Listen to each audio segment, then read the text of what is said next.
ធ្វើការបងប្អូនអ្នកគ្នាថែមមកយ៉ាងខ្ញុំធ្វើវាស្រួលណាបងប្អូនចូលយកទៅលុយទេ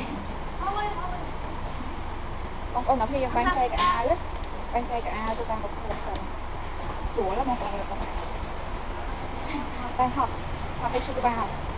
នឹងចាប់ជើងចាប់ដៃធ្វើការនេះឈររហូតដល់ឈរចាំទៅចាប់ដៃចាប់ជើងជួយខ្លួនពេលដែលយើងនៅប្រហែលវ៉ាយហើយយើងត្រូវតែមើលបើសិនបើមានកំហុសអញ្ចឹងប្រធានគាត់ឆែកមើលពេលដែលគាត់ឆែកមើលគឺមានបញ្ហាគាត់ស្ដីឲ្យយើងទៅចឹងឬអត់ស្ដីឲ្យយើងច្រើនទេ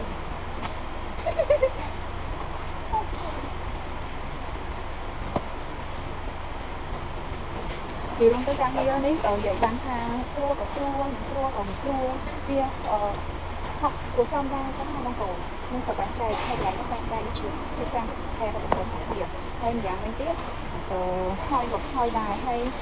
អានេះអាទីទូទៅដោយសារតែកន្លែងខ្ញុំគឺ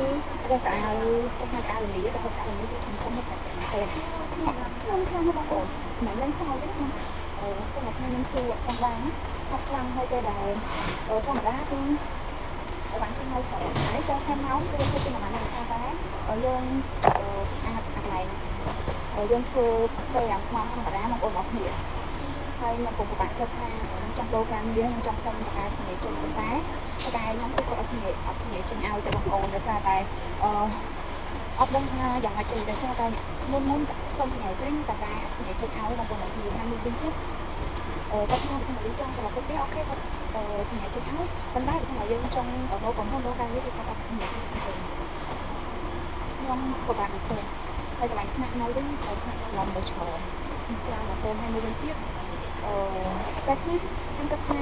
ការក្រុមហ៊ុនគឺគាត់យើងសំដូរបន្ទប់ស្នាក់នៅអីចឹងយើងយ៉ាងហោចណាស់កន្លែងស្នាក់នៅយើងមើលច្រើនបាទដោយសារតែកន្លែងស្នាក់នៅនៅដល់ប៉ុណ្ណឹងបន្ទប់ហ្នឹងគាត់គេឲ្យនៅជាគ្នាតែម្នាក់តែកន្លែងខ្ញុំគេឲ្យនៅដល់ប៉ុណ្ណឹងចុះមិនបានដែរចង់សំដូរតែអង្គការរកផលអីទៅមិនអង្គការសម្រាប់ចិត្តឲ្យណា